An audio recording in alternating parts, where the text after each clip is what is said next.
Yang mana kita maklum bahawa hati kita ni ialah yang mana tempat pandangan Allah. Hati kita merupakan tempat pandangan Allah SWT. Ia merupakan tempat semaian iman, yang mana tempat bertunasnya, bercambahnya ke seluruh anggota tubuh badan kita ialah sebab kita mengucapkan kalimah syahadah la ilaha illallah Muhammadur Rasulullah. Maknanya iman kita dah tumbuh di dalam hati sanubari kita, yang mana bila dia bercambah itu ke seluruh anggota tubuh badan dalam bentuk apa dia? Bentuk amalan.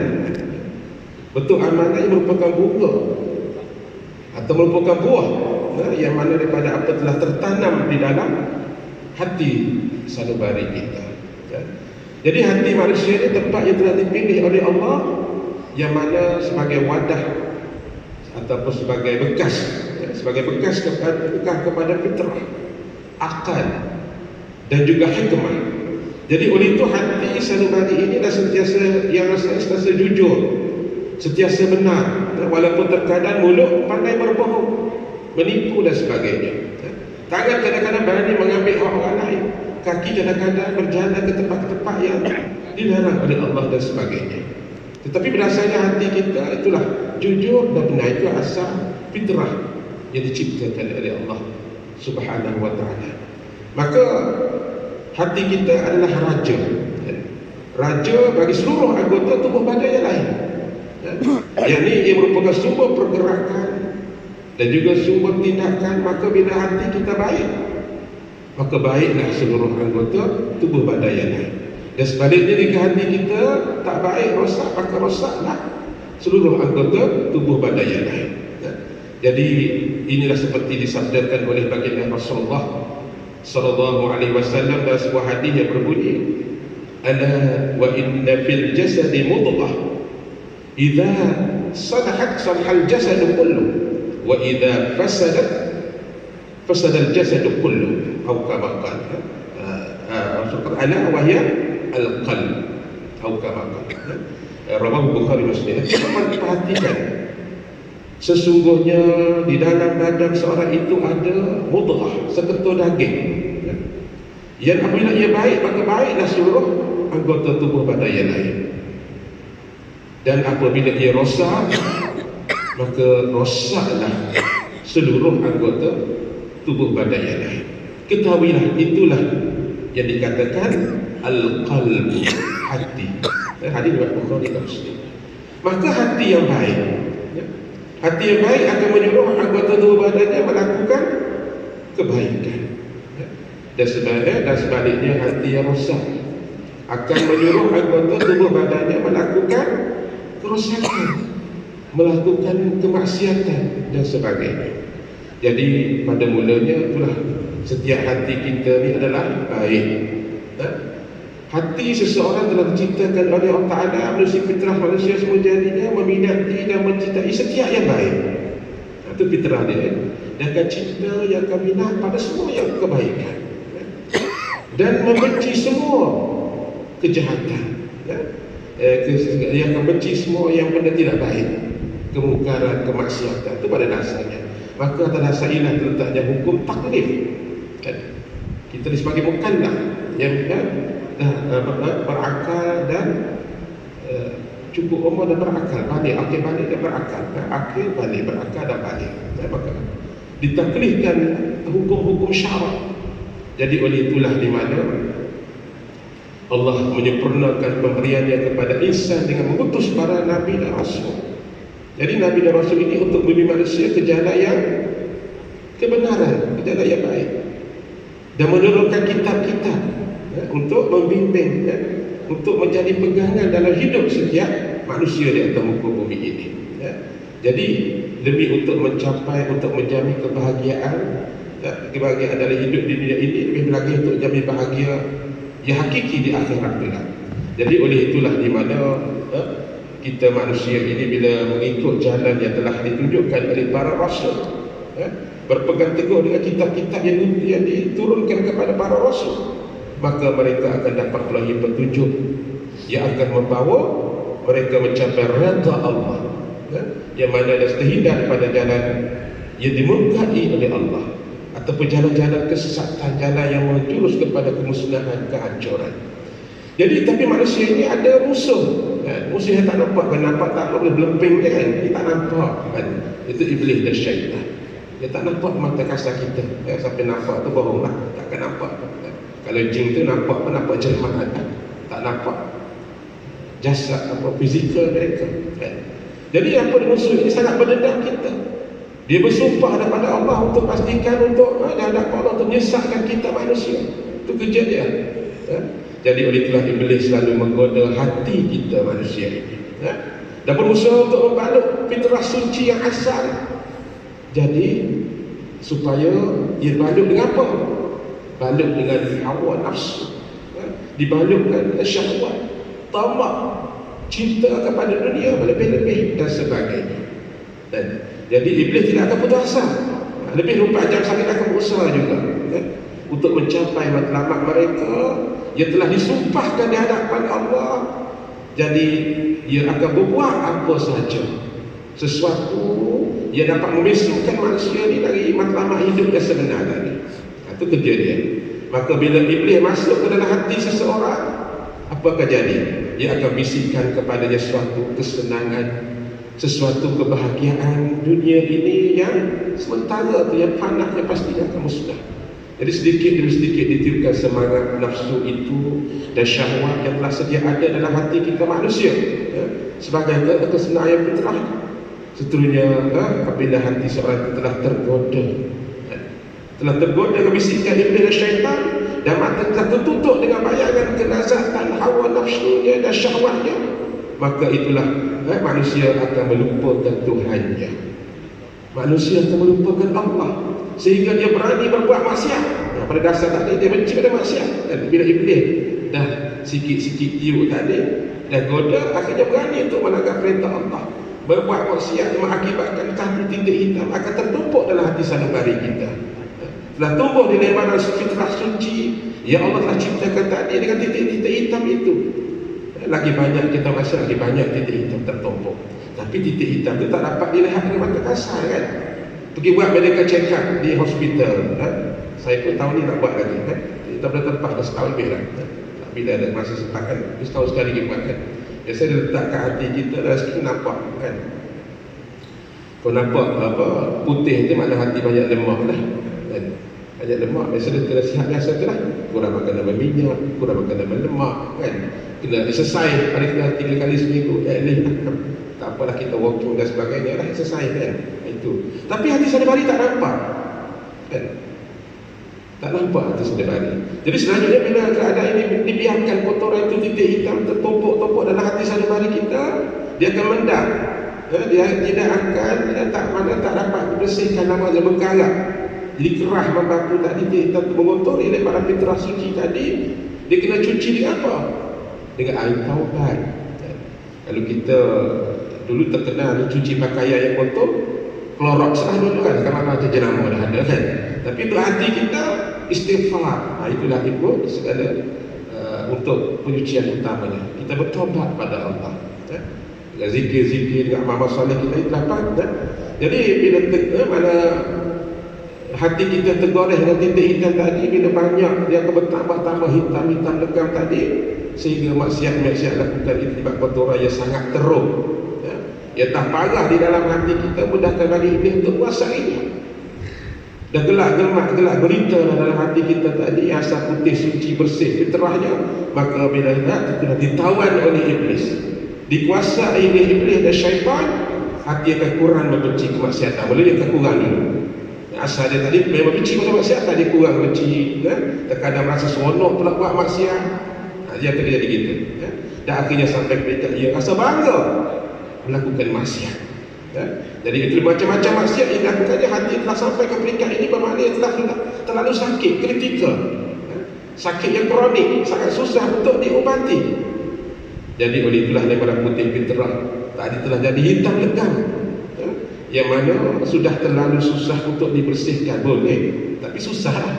Sama juga penyakit fizikal bila dah kritikal kan. Jadi hati seperti inilah dinamakan hati yang keras. hati yang tidak sensitif dengan dosa, walaupun sebenarnya melakukan dosa yang besar. Apakah lagi kalau hati dosa-dosa itu yang jadi biasa. Dan hati inilah hati yang telah terwelding dengan maksiat. Jadi hati telah tertutup dengan selaku hawa nafsu. Hati yang dengan hawa nafsu dan syahwat dan berbagai-bagai lagi lapisan lain, sehingga hati seperti ini susah menerima nasihat.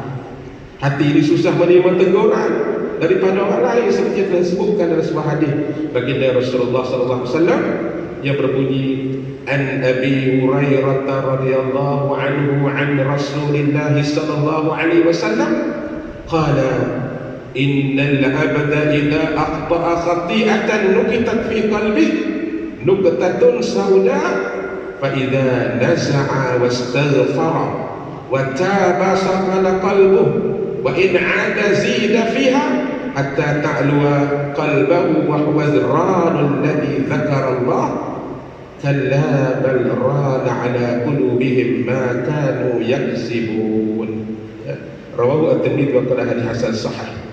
Yang bermaksud sesungguhnya seorang hamba bila ia melakukan suatu kesalahan, maka akan digoreskan di dalam hatinya satu titik hitam.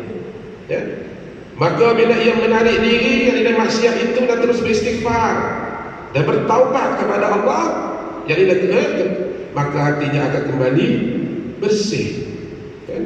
Tetapi bila ia kembali melakukan kesalahan itu, maka titik hitam pertama balik dalam hatinya, sehingga sampailah titik hitam itu memenuhi segala permukaan hatinya.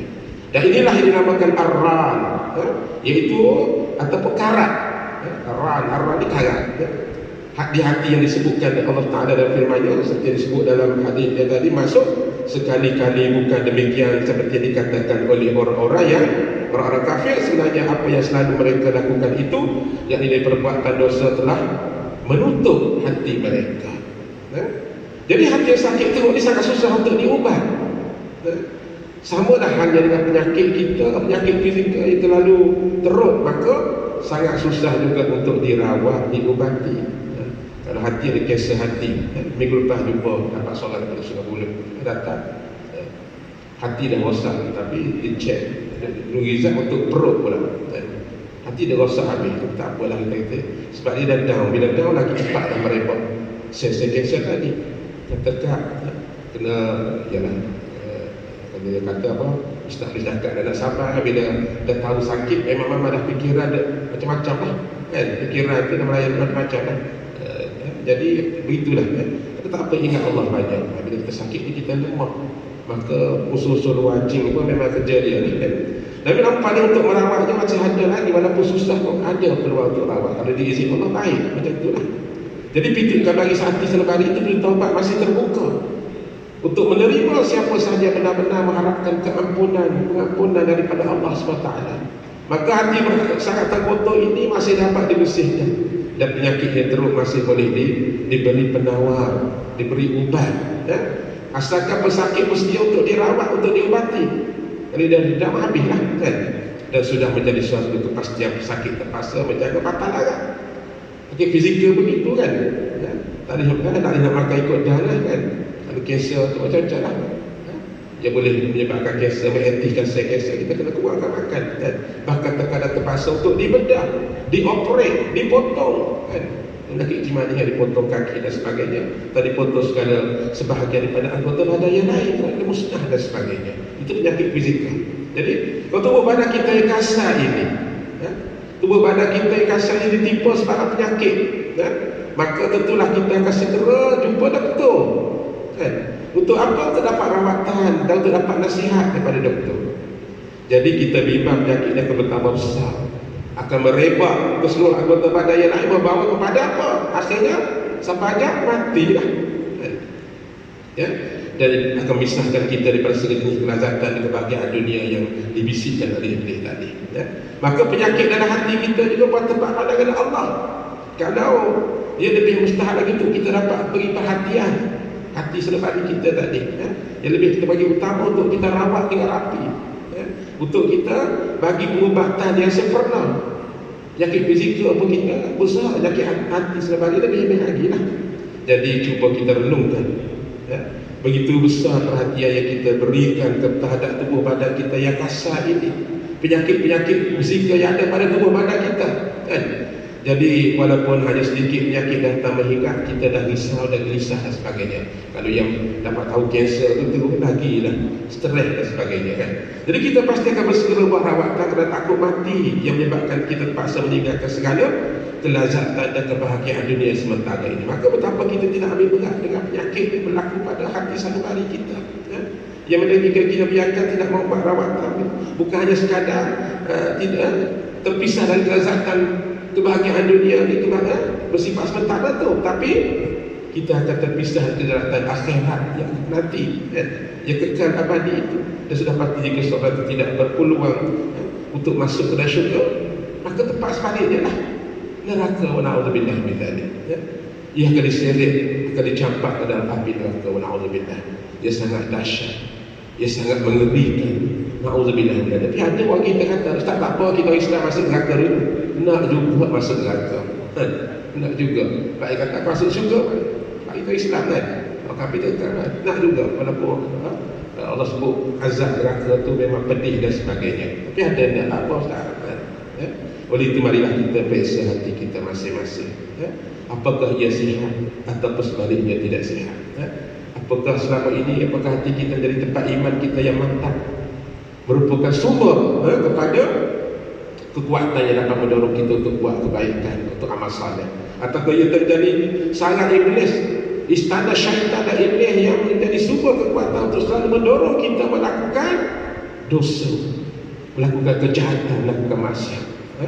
Jadi cubalah kita rabah dada kita masing-masing, untuk dan bertanya pada diri kita tentang mana ketaatan kita kepada Allah Subhanahu Wa Taala, yang mana sudahkah kita merancang untuk masa depan kita di akhirat nanti, yang mana seperti kita telah merancang untuk hari tua di dunia ini, sejauh mana persiapan kita telah kita sediakan untuk kita menuju menghadapi kematian bila-bila masa pun akan berlaku. Menemui kita, maka bersiaplah sebelum kita terlambat. Bersiaplah sebelum kita terlambat, dan bertaubatlah sebelum pintu taubat belum ditutup oleh Allah dosa, untuk kita mengubati hati sanubari kita, membersihkan jiwa kita daripada akhlak yang mazmumah, akhlak yang tercela, yang mana sifat-sifat yang tercela itulah merupakan penyakit-penyakit hati kita. Dan juga berusaha untuk kalau kita menghiaskan dia dengan akhlak sebaliknya, iaitu akhlak yang mahmudah, akhlak yang mulia, yang mana sifat-sifat terpuji dengan mencerminkan kepada tujuan ajar yang telah ditunjukkan oleh Nabi kita sallallahu alaihi wasallam. Ia wariskan kepada kita sebagaimana hadiah yang besar kepada kita umat baginda, yang masih kita disempatkan untuk berada di dalam di atas muka bumi yang padat ini. Jadi para jemaah Allah, di mana begitulah mana hati kita sanubari tadi, maka di antara tadilah kita tanda-tanda dia sakit tadi, susah untuk terima nasihat, teguran yang benar, susah nak buat amal soleh, nak hadir ke rumah Allah pun susah. Itu di antara simptom-simptom dia lah, tanda-tanda hati sanubari kita dah sakit, kan? Jadi begitulah pada beberapa tahun lepas ada seorang abang kepada sakit telefon, ustaz, adik saya doktor perubatan sebuah hospital Putrajaya, umur dia lebih kurang awal 30-an dan anak 2, kan? Ini kait balik laki hati, kan? Tapi dia dimasukkan ke hospital Selayang, masa terpakar kaitan kanser, sebagainya, di Selayang, kan? Selayang dengan abang, kan? Dia masuk Selayang. Dia kata adik saya tak ada di bawah mana sini, adik saya kena busuk, ustaz, sebab yang simptom sakit hati itu di perut dia dibuncit, kan? Air dia banyak, rasa sedup, dan juga kaki dia disebab bekak, kaki-kaki bekak, kan? Jadi antara tanda dia lah. Tapi betul dah, kemudian dia menjadi hari Minggu, hari Ahad, dia sempat ada pergi ke hospital Selayang. Sampai sana dia bukan ada sakit, dia nazar, dia tanya dia, sebab suami dia ada bersama,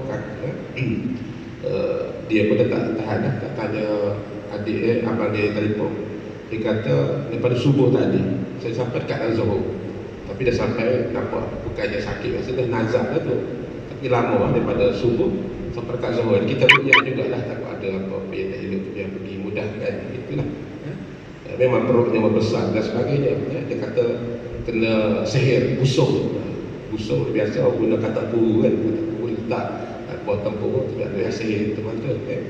Jadi kita ruqyah juga, ruqyah hujung ru'yah tu azan zuhur. Sebab kita selayang tu dia ada surau dia pun tak jauh dengar.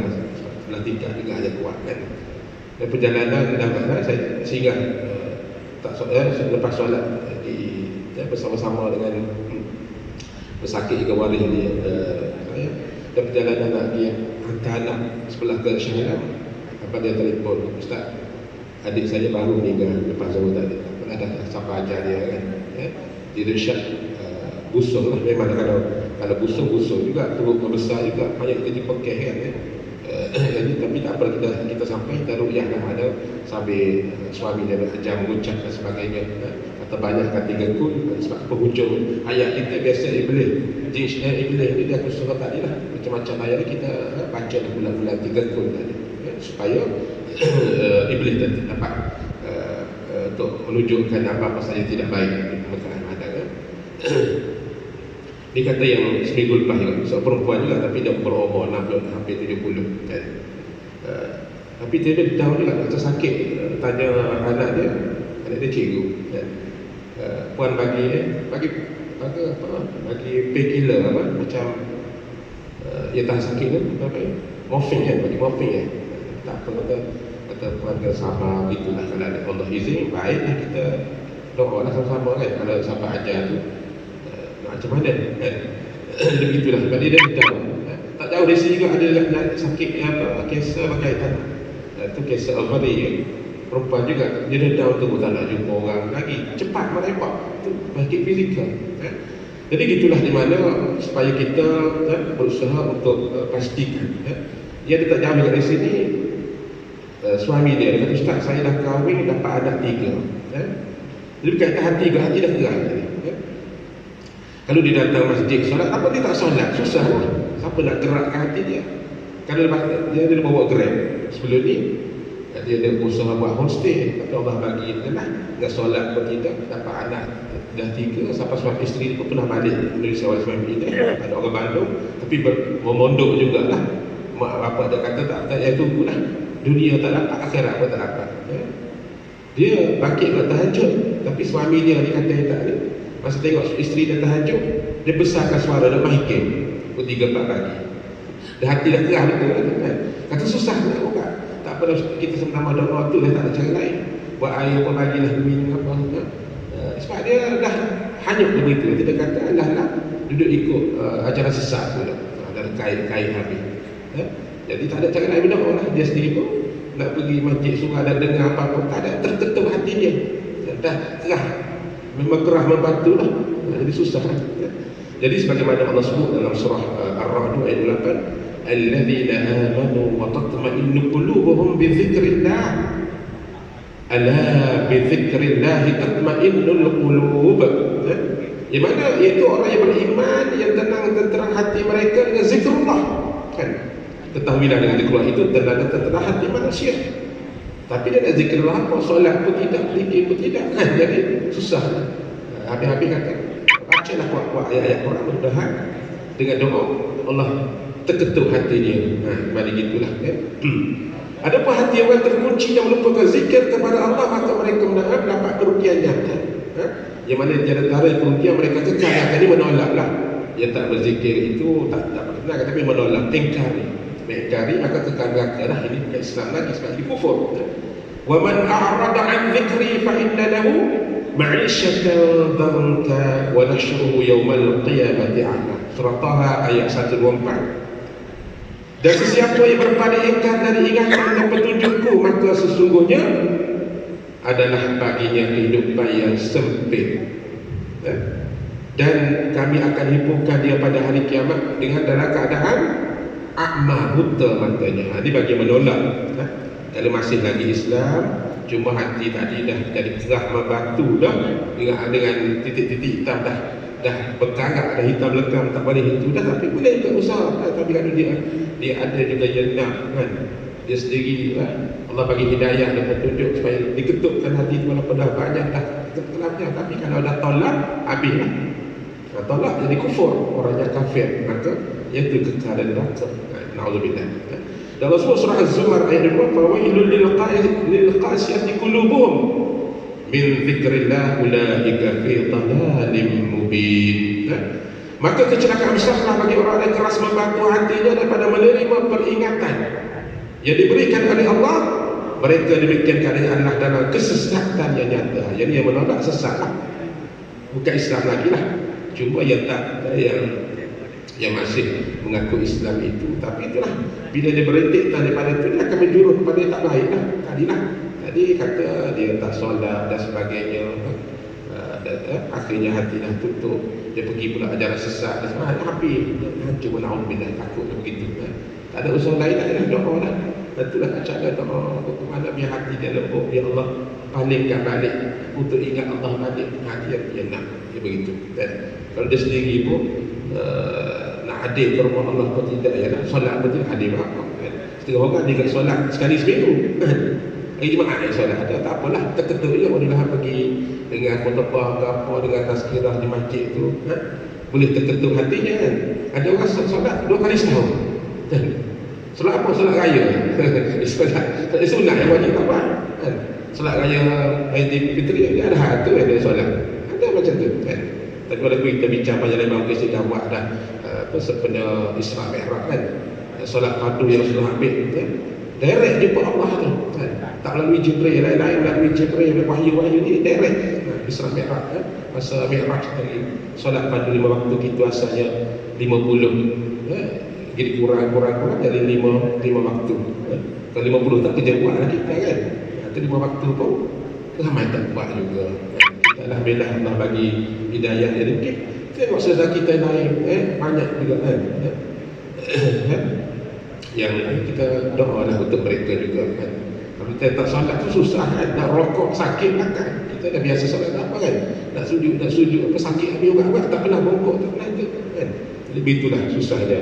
Tapi kita alhamdulillah ya Allah bagi kuatan ini, kita gunalah cara yang hikmah untuk pastikan saudara kita se-Islam yang lain sama-sama untuk mereka juga dapat dirikan solat pada waktu itu yang koma mati mati pun solat dekat kita kan. Koma je tak nak solat kan. Solat apa dia tak sedar kan. Kalau sakit ni ada demam sikit tak solat dah. Sakit sikit demam tak solat dah, takut. Tapi alhamdulillah di hospital sekarang banyak kesedaran dia bagi kan. Mungkin nurse-nurse bagi lelaki-lelaki lah perempuan tu untuk bantu untuk ambil wuduk dan sebagainya, untuk bersihkan, untuk solat mana bagaimanapun solat sambil duduk baring dan sebagainya. Jadi para jemaah Allah kita lihat itulah yang berlaku pada hari ini. Mudah-mudahan kita di penghujung umur dunia ini kita pelekatkan baliklah solat yang kita dah selalu duduk ulang-ulang balik kisah Isra Mi'raj itu dan kita ambil berian itulah yang perkara besar yang dibawa balik oleh baginda Rasulullah ialah solat pada 5 waktu yang kita dah laksanakan ini, kita perbaiki, kita pertikap, kita sempurnakan balik dan kita tambah lagi solat sunnah untuk memperbaiki cacat celah solat padu kita dan sebagainya. Mudah-mudahan itulah yang kita nak. Sebab bila solat itu tak baik, suruh amal-amal soleh lain pun tak daripada Allah, takut begitulah. Sebab itulah sebagai tiang agama kita, kita kena sebab yang special ibadat yang baginda ambil direct bertemu Allah SWT untuk balik untuk kita sebagai umat baginda mengamalkan sehingga akhir hayat kita atau akhir umur dunia ini dan kita akan kembali ke syurga nanti pun tidak ada lagi solat-solat dan sebagainya, puasa ada, itu buat kita enjoy di dunia ini lah. Allah nak uji kita supaya kita ikut apa saja yang diperintahkan oleh Allah, diperintahkan Rasulullah itu untuk kesabaran kita, untuk kebahagiaan kita hakiki di akhirat kelak kan. Di dunia ini adalah uji kita, di akhirat tak ada dah semua amalan itu kita apa kita nak Allah kebagi kan. Jadi dunia inilah risikonya untuk kita, maka iblis dan syaitan itu dijaga sebagai musuh kita, maka kita berwaspadalah sebab kita tak nampak. Kalau nampak mudah kan, tak nampak itulah susah kan? Dia boleh buat apa saja supaya kita tidak ikut apa yang telah ditunjukkan oleh Allah, apa yang telah ditunjukkan oleh baginda Rasulullah sallallahu alaihi wasallam. Jadi sebenar dengan kita dah dari bulan Rajab sejak 7